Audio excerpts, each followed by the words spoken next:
top 16 Latino fighters of all time. Break it down because we don't like our shows to be long. Shut your lip and go have a potato chip. So rude. Coming in at number 16 all time is the famous Kid Chocolate. Kid Chocolate was a Cuban fighter, lightweight, fight your ass in the ring and out the ring, and had the nerve to spar with Jack Johnson at one point. He was a bad brother. Number 15, another great Cuban fighter, Kid Gavilan. A lot of people credit him for creating the bolo punch, or some people call it the anchor punch. Yes. Bottom line, he was a welterweight and considered one of the greatest of all time, Kid Gavilan. Coming in at number 14 is a great light heavyweight champion from Puerto Rico, Jose Torres. He was one of Customado's boys, and he beat the great Willie Pastrana for the light heavyweight champion. Woo! He was no joke. See, now we move on to number 13, Edwin Chapo Rosario. Chapo been fighting since he was 8 years old. He's passed away, but he was inducted into the Boxing Hall of Fame. Boy was bad, held several titles. The Puerto Rican was a bad man. Now this is a true gem right here, coming in at number 12. Let me tell you something. Wilfred Benitez was slicker than oil. One of the greatest, most underrated fighters of all time. The boy turned professional when he was 15 years old. Yes, he was fudging his birth certificate. Let me tell you something now. If he had trained properly, he might be considered the greatest of all time. You couldn't hit him with 20 sticks. I'm telling you, the boy was bad. Wilfred Benitez, he gave Sugar all he could give until they butted heads in the 9th round. Go back and check out the tape. Wilfred Benitez, incredible. Now, let me tell you something about this guy right here. Juan Manuel Marquez, Mexican fighter, all-time great. If you look up in the dictionary right now the word war, you gonna see all the great generals, and you gonna see Marquez's face in there.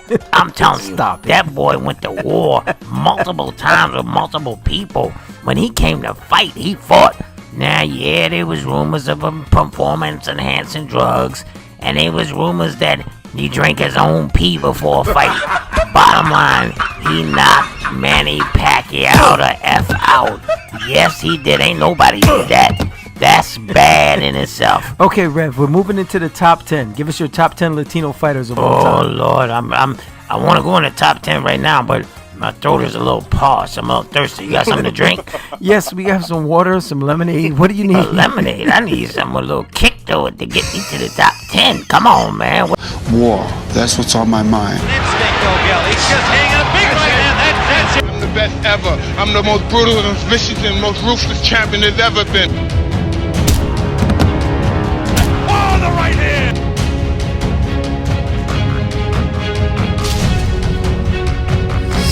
Down goes Frazier. Down goes Frazier. Greatness 5 presents Speed, Power, and Glory, the most iconic moments and highlights in the past 50 years of boxing. War. That's what's on my mind. Coming in at number 10 is a great Puerto Rican fighter, Wilfredo Gomez. Let me tell you something that he did that a lot of people don't know. Do you realize he knocked out 17 straight opponents in championship fights? Wow. That's a record still to this day. 17 came up and 17 got knocked the out. Viva la Puerto Rico. Did you watch your language?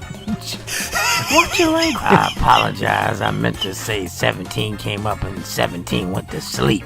Anyway, let's go to number 9. Lord, what more is there to say at number 9 when we talk about Macho Camacho? That boy was bad. He was flashy. He was loud. And most of all, he was from Spanish Harlem. Yeah, and the boy was quick, too. Bust your snot box. Not the sound effects. Who's number 8? Now y'all get very quiet, because I got a secret to share. Carlos Monzon might be the greatest middleweight of all time. Now, wait a minute, Rev. I gotta interrupt you. What about Hagler and Hopkins? And I mean, come on, man. You see, shut your raggedy mouth. That's the problem with you young bucks today. All you know is Facebook and TikTok.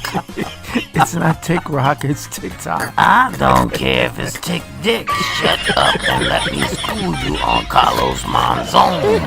Coming in at number 8 of the greatest Latino fighters ever is Carlos Monzon, whose nickname, by the way, was Escopeta, and that means shotgun in Spanish. Defended his title 14 times over a 7-year period. That's a long time. Monzon had natural power, and that's why they call him Shotgun. He'll blow your ass away. Sound effects, please.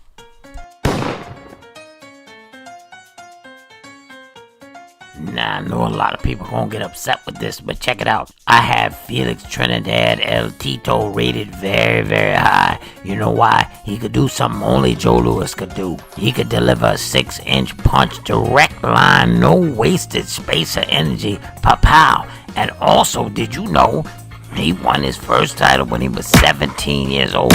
Wow. Okay, Rev, bring it in. Number 6. It's kind of sad because people only remember Oscar De La Hoya as a pretty boy toward the end of his career, sort of like Floyd Mayweather. But the reality is, he won a gold medal. He was Ring Magazine Fighter of the Year in '95. He generated over $700 million in the ring, and now he's very influential as a boxing promoter. Oscar De La Hoya was a killer early in his career. He was no joke.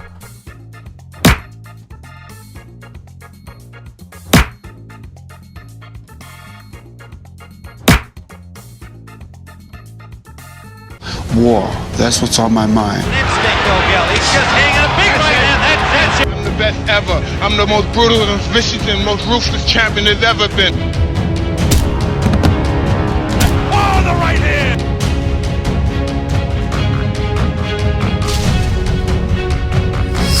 Down goes Frazier. Down goes Frazier.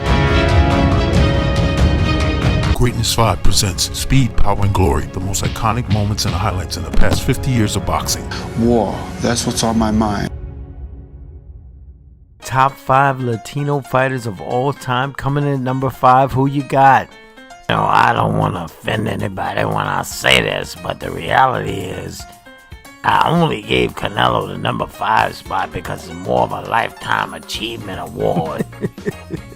Yeah, see, laugh if you want to, because the reality is, he fought one great fighter in his career, and that great fighter beat his ass up and down the ring, sideways, and every which way you want to call it. That was Floyd Mayweather. Anyway, you gotta give Canelo credit because he did wipe out all the other competitors that came in front of him, and his body shots were so painful, made you feel like you was a mother giving birth to triplets. Yeah, it's serious. Canelo finished with you. You be begging for one of them epidural shots.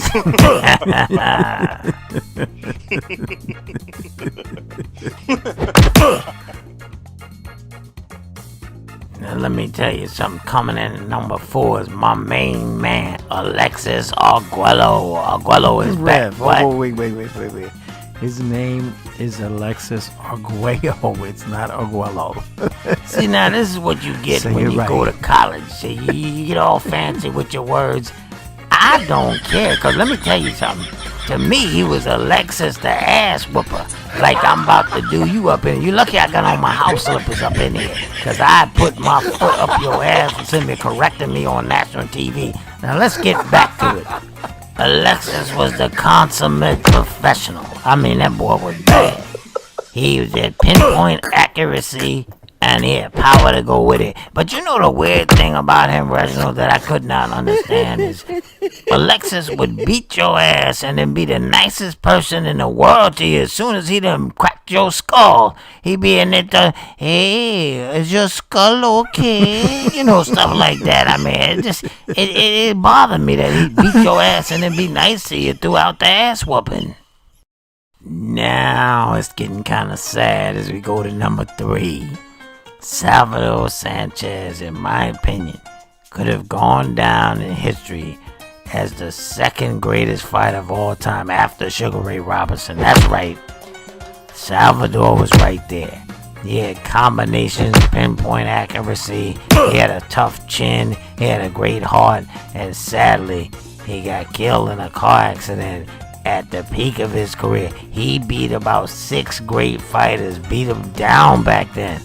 And you know, when you can beat one great fighter in your career, that makes you a man. But when you can beat 4, 5, 6, 7 fighters with names and whoop their ass, Salvador, my hat goes off to you. He was a great fighter. Well, here we are, number 2. One of the greatest fighters of all time. Yes, sir. Julio Cesar Chavez. And let me tell you something. His gift was he kept throwing punches. He never stopped. He threw punches in his sleep. He threw punches when he took a shit. He threw punches when he took a piss. That's right, he got piss all over the place. The man never stopped throwing punches. We get it. And that was his key to greatness. What a great fighter. Now let's get a drum roll, because coming in at number 1 is the great, the one and only Manos de Piedras. That is the Hands of Stone, Roberto Duran. That boy was simply mean. He was athletic. Let me tell you something. He was clearly the greatest lightweight ever in history of boxing. He would have gone down as one of the greats of all time, but he kept fighting until he got fat. But the bottom line is this. He was clearly the meanest man that ever entered the ring. He would have beat up Santa Claus and Mr. Rogers on the same night. And on his way out the ring, he would have kicked a nun in the ass. I ain't playing. That boy was mean. Check the mic and make sure it sound right, boys. It sound right, boys.